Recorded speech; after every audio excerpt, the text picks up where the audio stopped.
Έχει ζητήσει το λόγο εκ μέρους της Αρμενικής. On behalf of the Armenian delegation, Madam Vardanyan has asked for the floor, and then Mr. Myrianthous from Cyprus. Madam Vardanyan.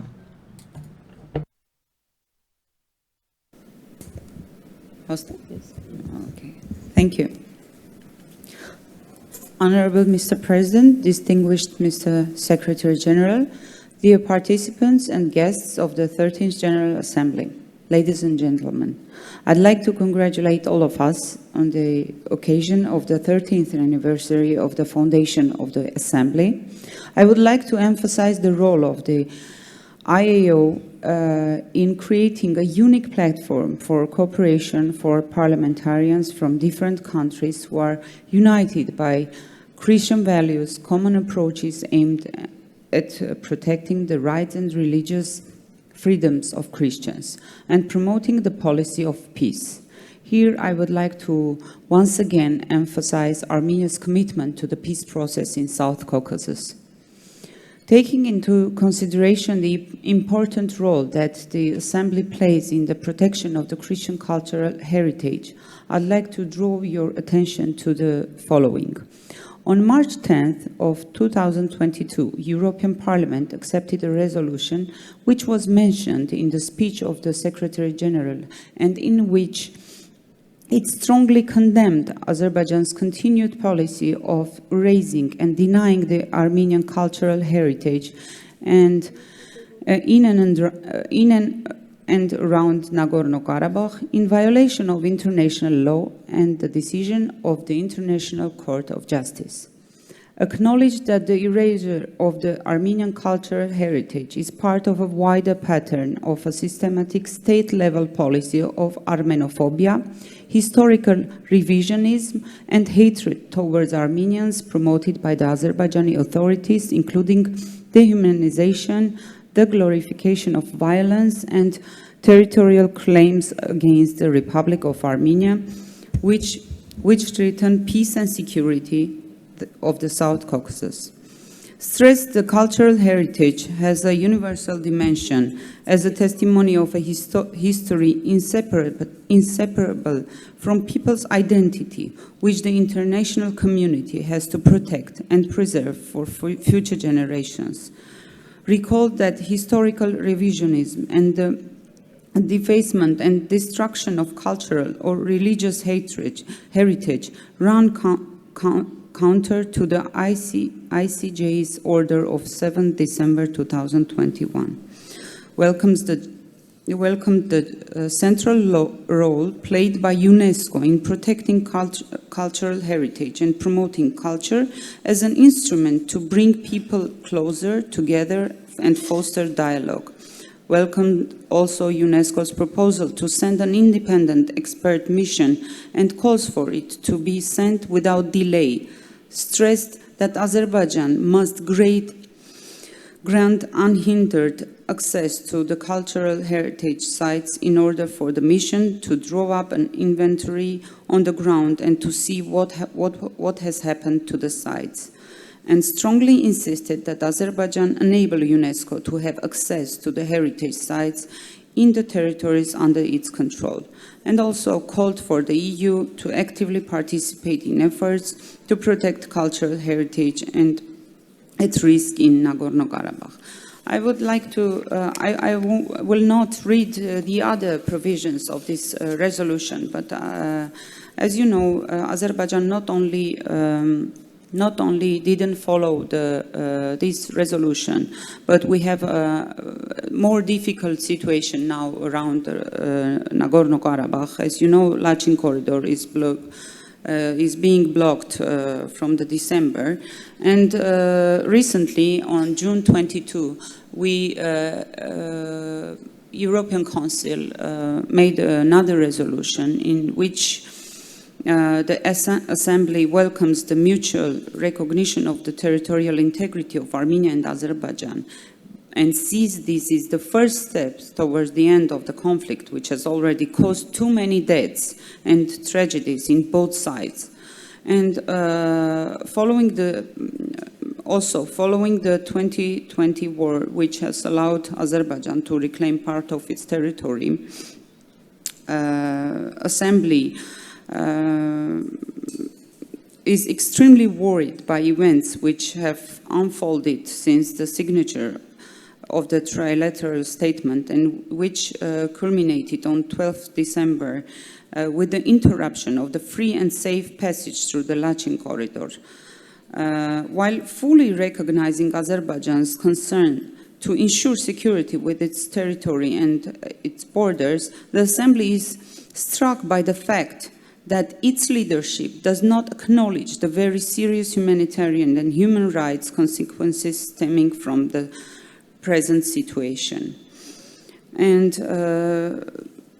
also, the Assembly is well aware that it is a situation with two totally opposite narratives. And for this reason, and because of the beliefs or the benefits of dialogue, it deeply deplores that the rapporteur was not invited to Azerbaijan during his fact-finding visit to Armenia, and he tried to pass the Lachin corridor, and they blocked his entrance to corridor. To see the situation on the ground and discuss further with the authorities of Azerbaijan. The Assembly underlines that Azerbaijan has the responsibility to protect and ensure the security of everyone living with its internationally recognized borders, and thus within its jurisdiction pursuant to Article 1 European Convention of Human Rights, and believes that drawing international attention to the situation at the Lachin corridor and its human rights and humanitarian consequences is necessary in recalling this responsibility.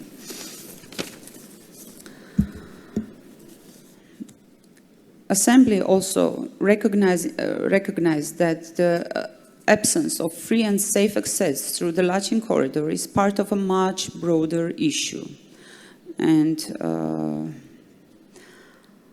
it welcomes also the negotiations underway between Armenia and Azerbaijan. You probably know that we're working on a peace agreement, and we had a meeting of our foreign state ministers in Washington recently.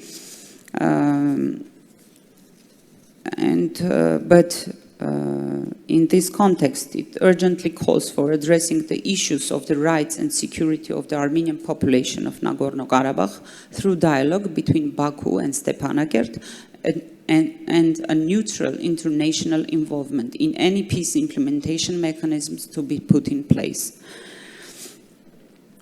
I just don't want to read the other provisions also, not to be very boring. It is written in the Council of Europe, in the site. But I would love to emphasize my concerns about that Azerbaijan is not following the international law and the statements and resolutions which are made by International Court of Justice or European Council, etc., etc. And today, more than ever, we need the support of foreign partners.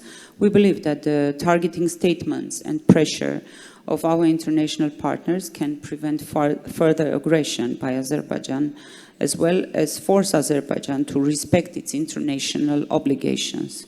So at the end, I would like to thank our Greek colleagues for the high-level organization of the Assembly and warm welcome. Once again, taking the opportunity, I congratulate all of us on the occasion of 13th anniversary of I.A.O. and wish successful and fruitful work for the benefit of all the peoples of the member countries of the Interparliamentary Assembly of Orthodoxy. Once again, I wish the Assembly many years of uninterrupted and fruitful activity. Thank you for attention. Ευχαριστούμε την συνάδελφο, την κυρία Βαρτανιάν. Thank you, dear colleague, Mrs. Vardanyan from Armenia, for having given us the details of the protracted problem in Nagorno-Karabakh that has a great humanitarian dimension. We shall conclude with our colleague from Cyprus, an old member of ours, Mr. Myrianthous. Thank you very much, Secretary General. Let me express my satisfaction on the I.A.O. report, two-year report, and let me congratulate you on the initiatives that you have deployed and your actions over the last two difficult years.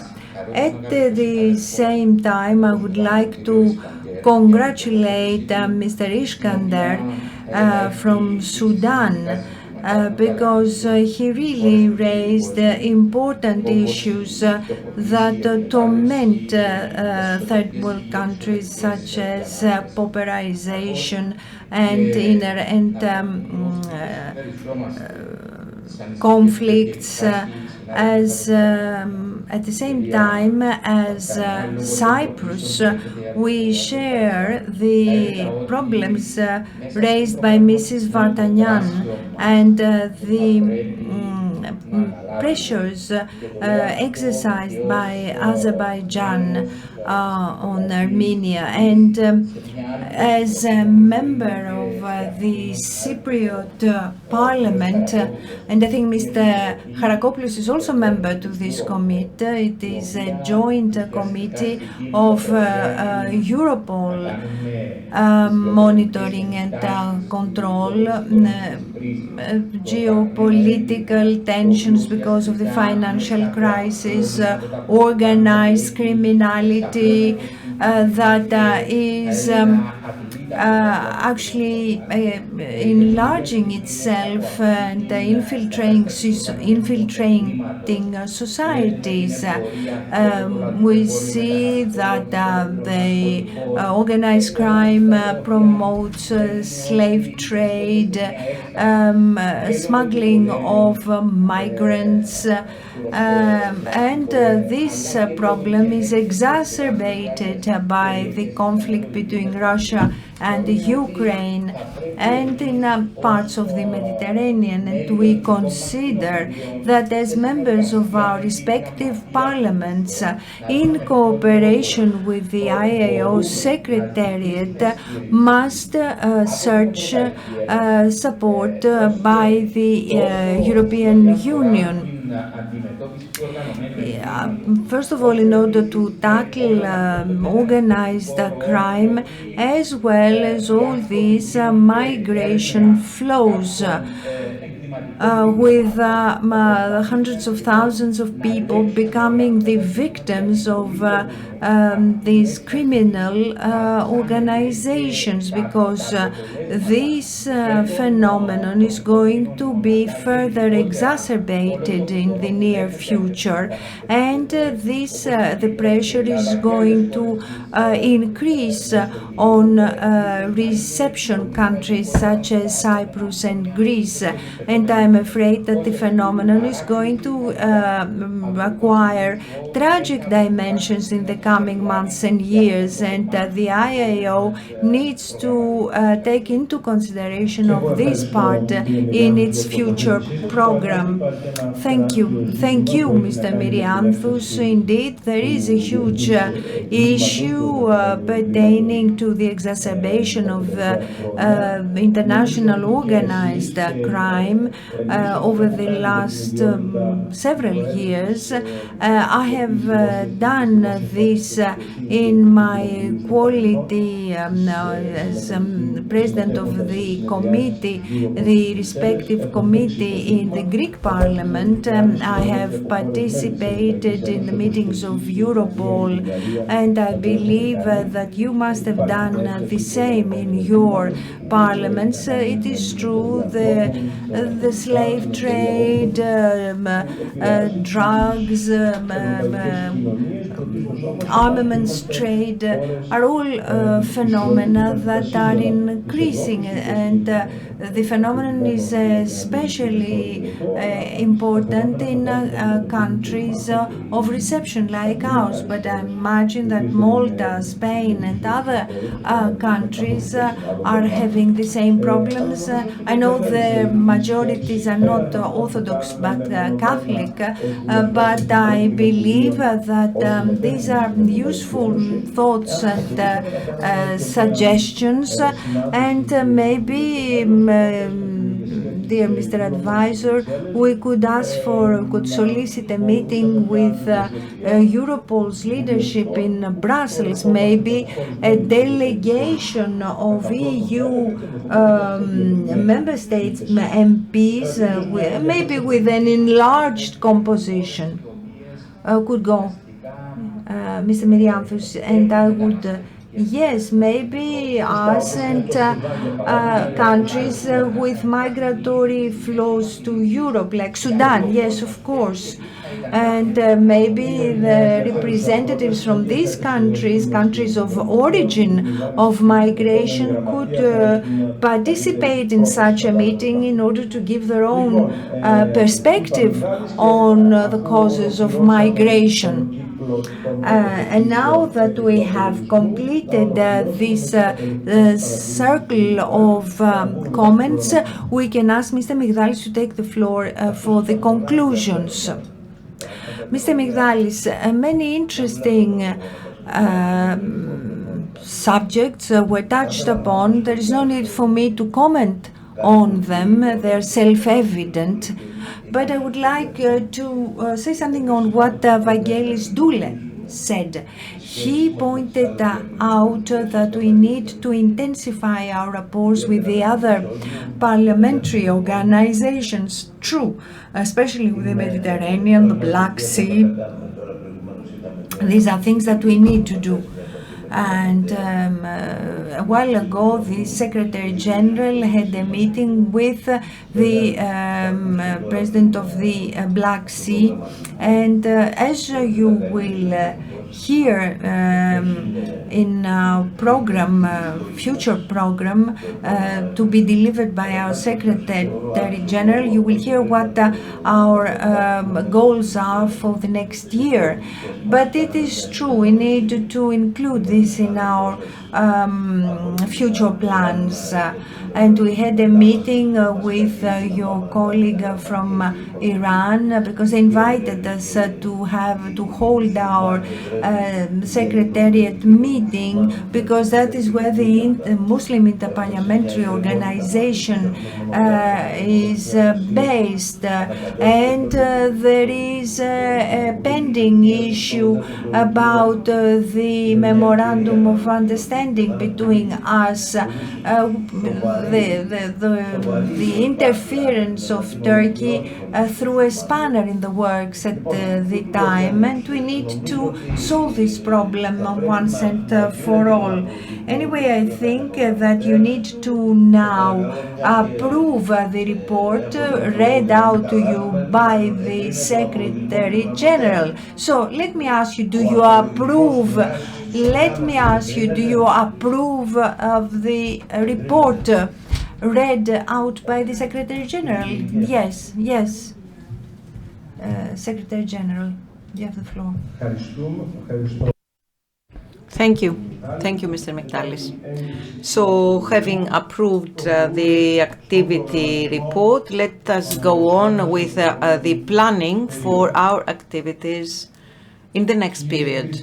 Ladies and gentlemen, colleagues, in advance, I would like to point out that our strategic objective for the next years is for the I.A.O. to become a substantive multilateral space of interparliamentary cooperation that will be institutionally competent and functionally effective, so that it can contribute more efficiently to strengthening democratic principles, promoting Christian and Orthodox values and traditions, defending the Christians persecuted around the world, defending human rights and religious freedoms for all individuals, promoting peace and law, preserving and protecting the global cultural heritage. Therefore, all the activities that we are planning for the future will take into account the role that we want our organization to play in the future. And of course, this has to be done on a realistic basis, taking into account the current conditions and circumstances which are burdened, of course, from the ongoing war in Ukraine. On our side, we think we have to continue making efforts aiming at the unity of the Orthodox world, of course, without bypassing our loyalty to the principles of international law, but also without going into the purely ecclesiastic matters. Then I will mention, now I will mention the future activities which we are planning and will be discussed. But before that, allow me a reference on the finances of our organization after the political crisis in Ukraine. We learned that the Russian Duma decided to withdraw from all interparliamentary unions or organizations and remain only in the IPU and the I.A.O, which is a decision that leaves serious room for the future. However, for the first time, the Russian side has not paid its annual contribution. Of course, our decisions do not depend on this payment, but we do have to make our planning for the near future, taking this into consideration. Concerning the problem of the relations of our organization with the Russian Duma after the invasion in Ukraine, and given the weakness of the inability rather of Russian MPs to travel abroad to the countries of the West, we have to consider the problem in its entirety, and wishing to facilitate the work of the I.A.O, I consider that we have to amend our planning based on our finances, which from now on may be without the Russian contribution.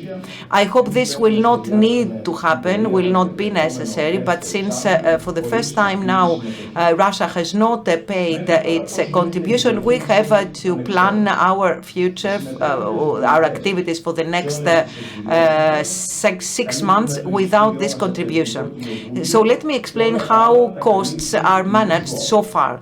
The participating MPs for all our events are reimbursed for the ticket. I mean, the ticket is covered by the national parliament, and all other costs are covered by the I.A.O. This is true for all events, with the exception of the Cypriot and the Greek delegation, where the parliaments cover also the hotel accommodation. So our proposal is that participating MPs who take part in the activities of the I.A.O should have their tickets covered, travel tickets covered from the parliaments. The parliaments should also cover the accommodation expenses, while the I.A.O will only be traveling the interpretation systems, translation interpreters, gifts, transportation, and meals. The same goes for the expenses for the Secretariat staff. So all bodies will cover their expenses, and we will have 2 categories of hotels depending on the finances of each parliament. So this proposed planning, dear colleagues, focuses on 2 aspects. First, the legal strengthening of the entity and its operation through necessary amendments in the statutory documents, and second, presentations of the volume where we have already defined the visits to parliaments in order to deepen our relations and cooperation. Of course, we should take into account that a summer holiday period is following up to September, and therefore we have the chance to consider our activities after fall. So we can suggest our International Secretariat meeting from the 3rd to the 5th of November in Cairo or Jordan, visit to the local parliament and presentation of the volume in Arab, the Arab version.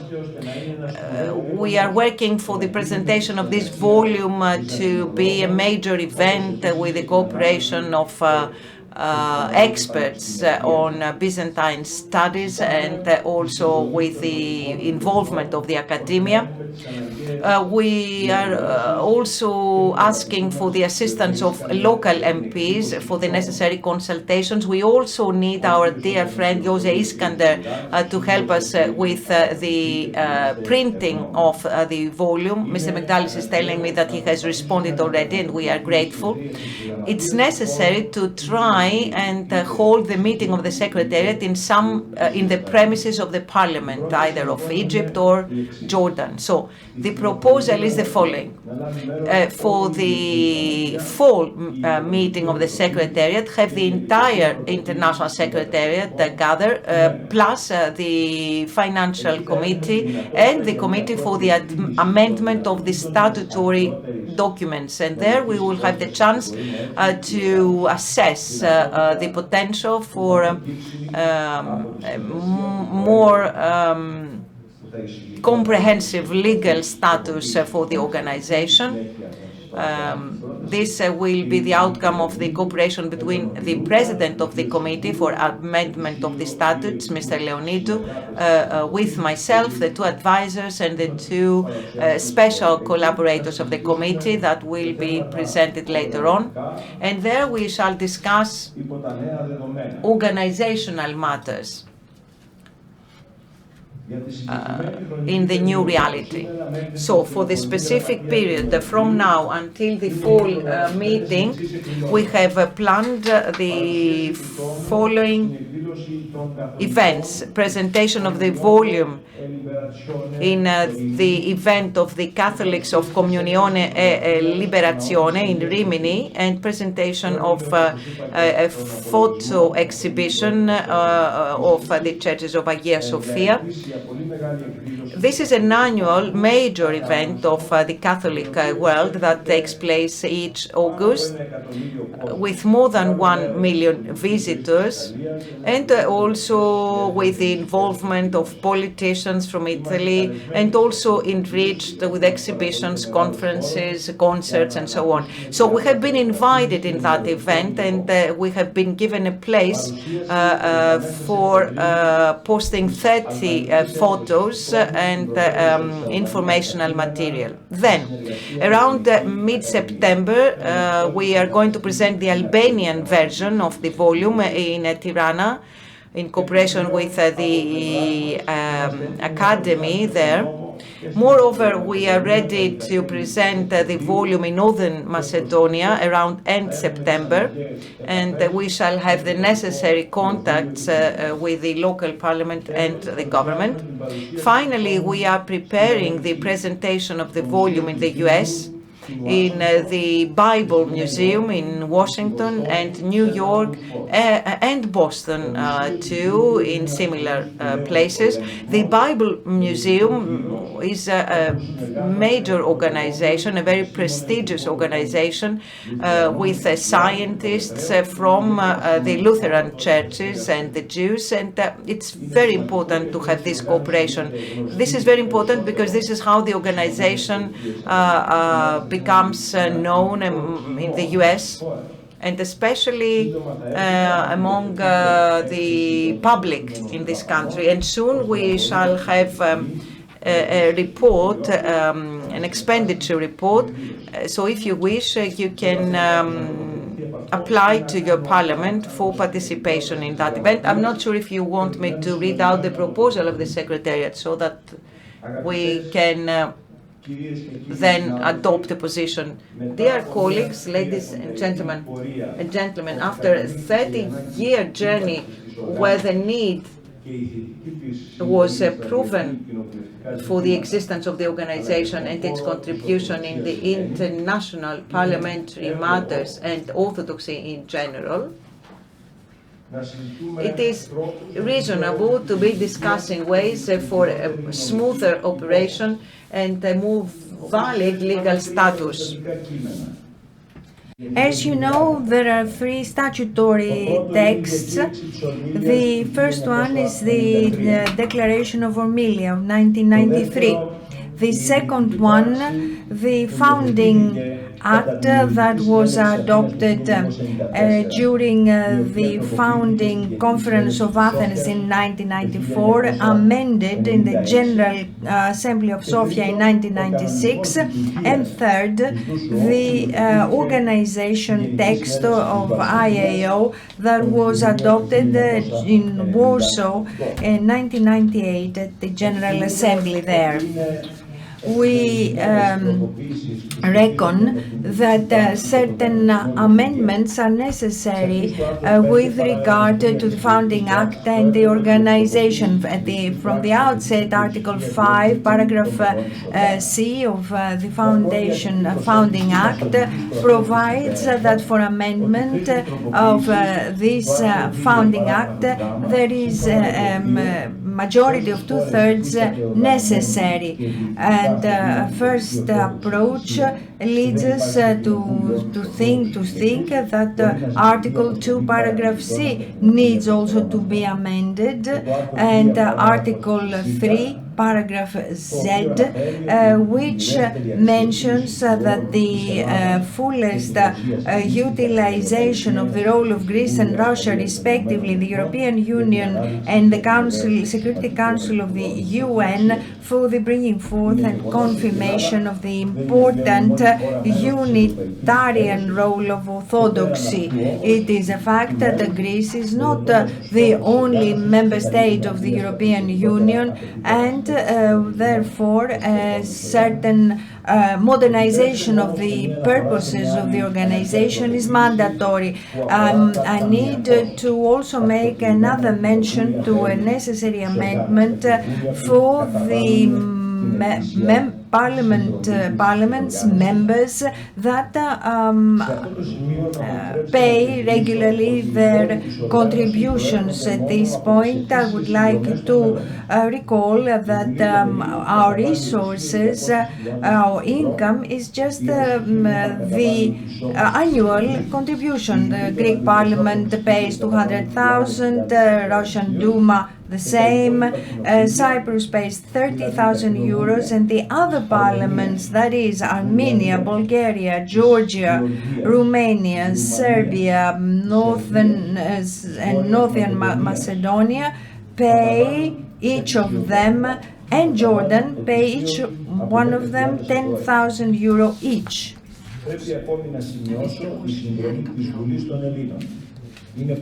I must also say that the assistance by the Parliament, Greek Parliament, is very important because it gives us the building, covers the expendables of all types, pays for our telephone and internet support, and printing expenses.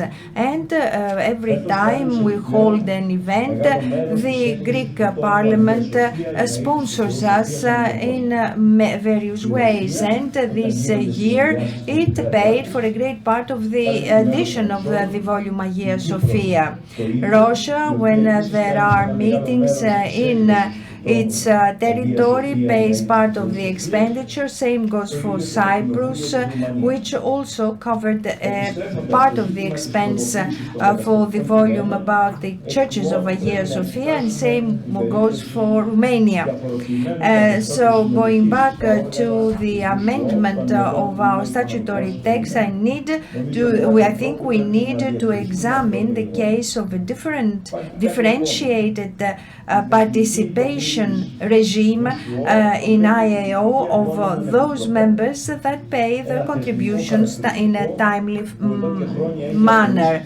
And there is something else, the institutional structure of I.A.O., which provides for permanent commissions, and for many years this is a characteristic of the organization that has not worked, and we need to think of an alternative organizational form, maybe by having committees as the ones that we call ad hoc.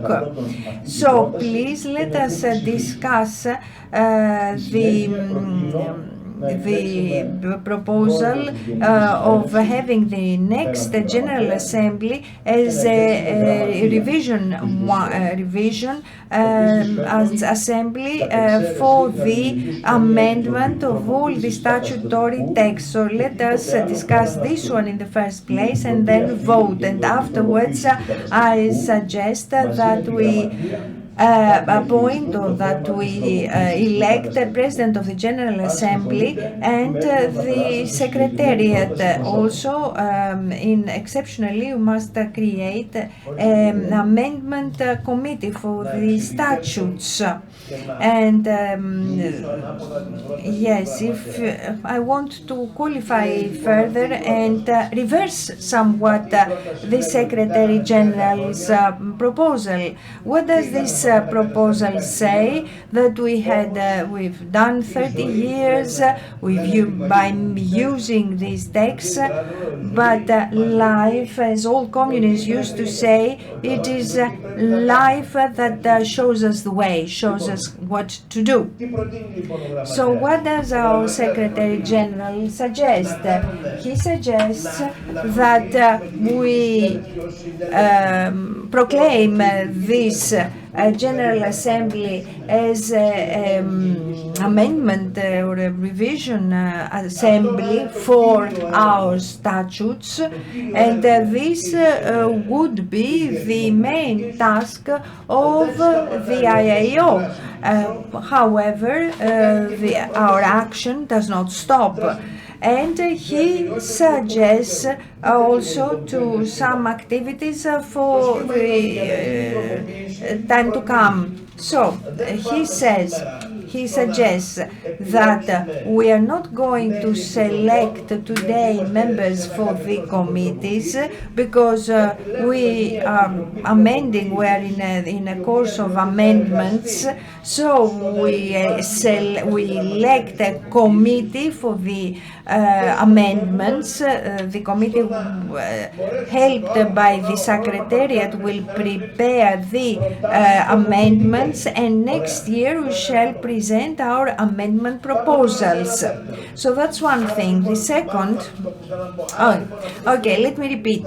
You are going to vote not for all the commissions, but you will vote for the President, the Secretary General, members of the Secretariat, and one committee alone, the Amendment Committee, and of course the financial part. This is the proposal. Second, we every year presented an annual budget, but we knew that our revenues were given.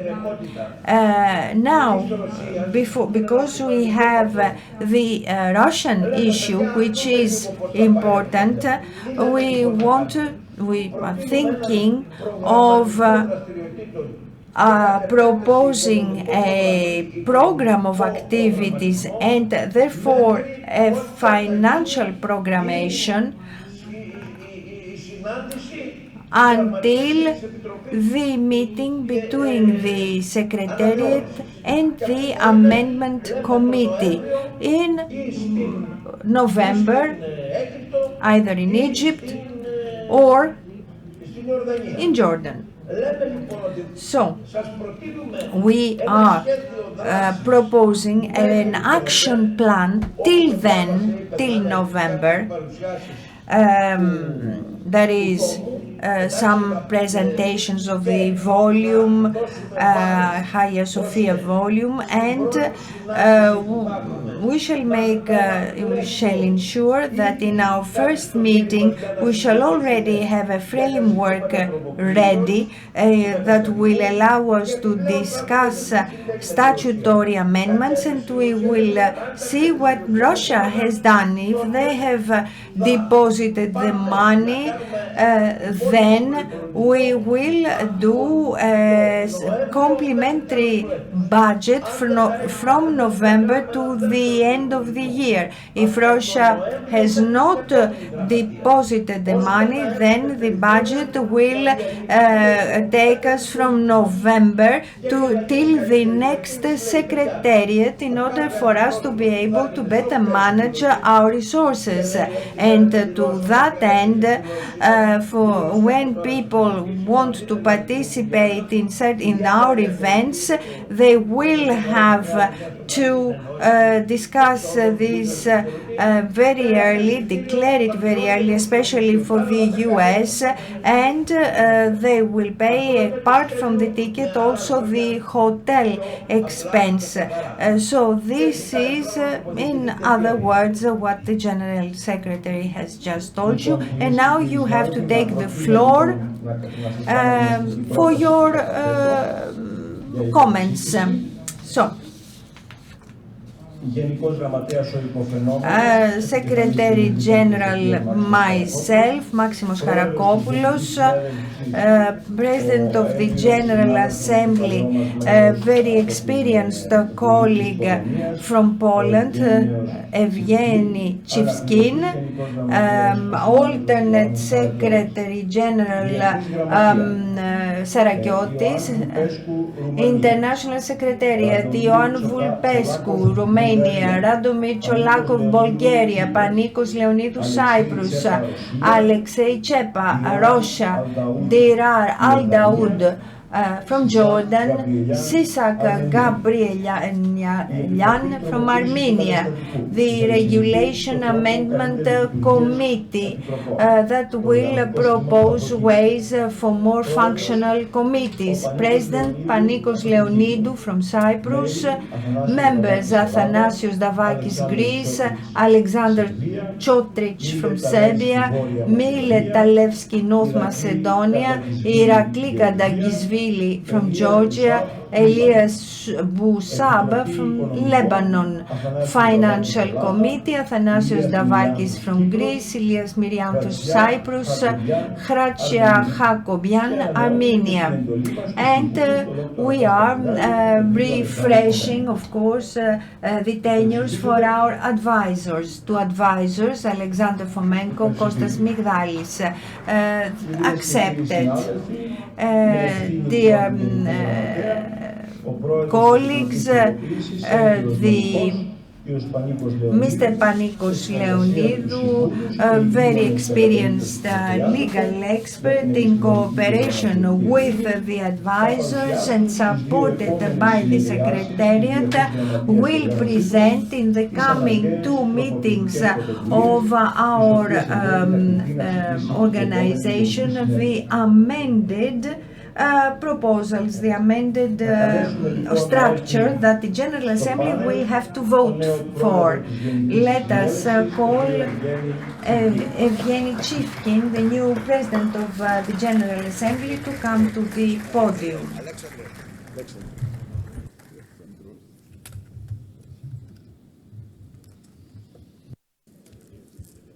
Να συγχαρούμε τον Ευγένιο. Let's congratulate Evgeny for his unanimous election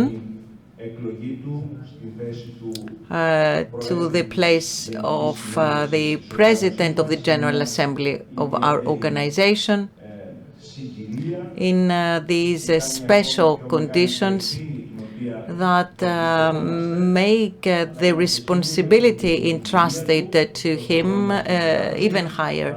But we are sure that with his experience, long-term experience in the organization, he will fulfill the tasks entrusted to him. So congratulations. Let me wish you every success to your work and smooth cooperation for achieving the goals as we have prioritized them as presented in the planning of our future activities, but also the values that we all share as representatives of the Orthodox world. And let me give him the floor for an opening speech, having taken over the presidency.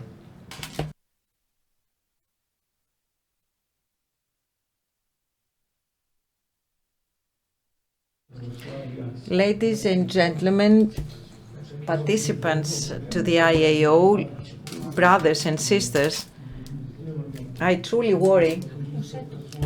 I never expected such an appointment. Allow me a few words.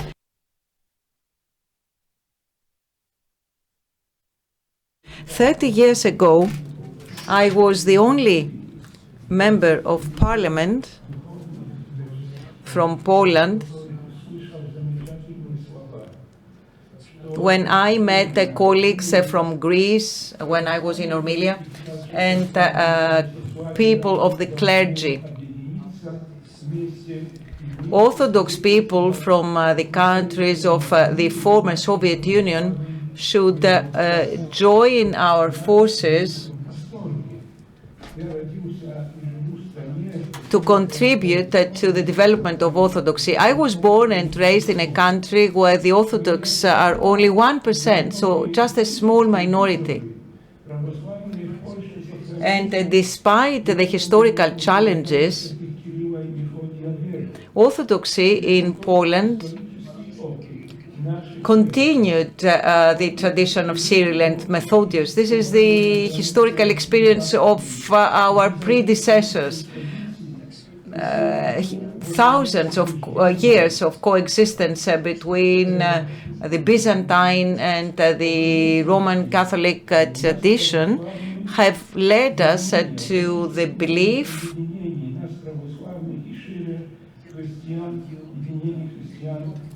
that unity is needed among Orthodox and among Christians around the world. So how can we contribute in such union? Let me give you an example. In May this year, the Secretary General has pointed out that we had the opening, the inauguration of the Church of Hagia Sophia that was inaugurated, was opened as an indication of faith in the Orthodox tradition, and also as a protest against the conversion of Hagia Sophia in Constantinople into a mosque.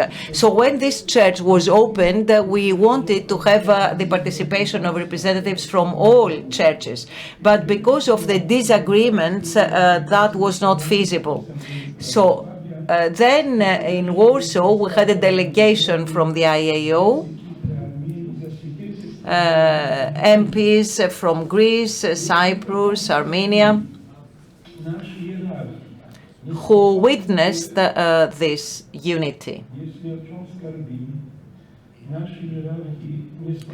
So if we regret for something, this is because our hierarchs are not able to overcome the disagreements and have a joint operation. So our witness is also needed, not just the witness of the clergy, but also the witness of lay people is needed. So let me express my deep gratitude to Mr. Leonidas Panicos, Mr. Kostas Mygdalis, and all members of that delegation for the participation in the celebrations for the opening of the church, and also for the presentation of the volume on the churches of Hagia Sophia around the world.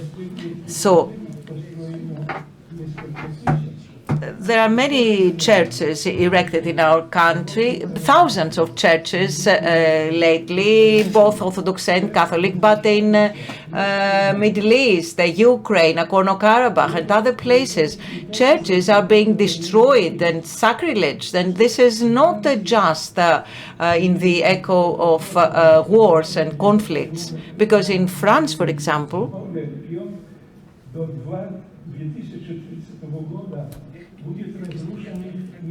by 2030, more than 5,000 churches will be demolished. And many churches will be turned into shopping malls, shops, exhibition centers, and so on.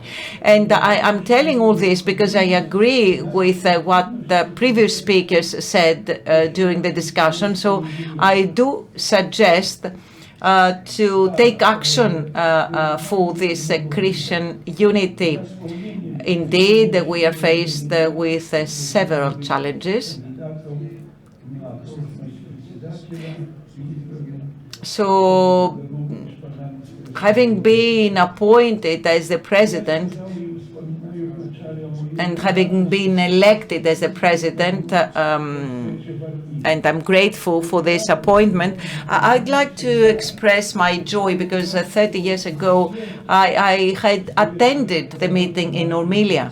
And this is my inspiration forever during all meetings of our plenary. This is always inspiring to me. So thank you cordially for this trust shown to me. And let me commit myself for serving our church as long as I live, and also supporting all of you taking part in the events organized by our I.A.O. Indeed, we are faced with several challenges, but as Athanasios Nicolaou said, Metropolitan of Limassol, we have to strengthen our unity.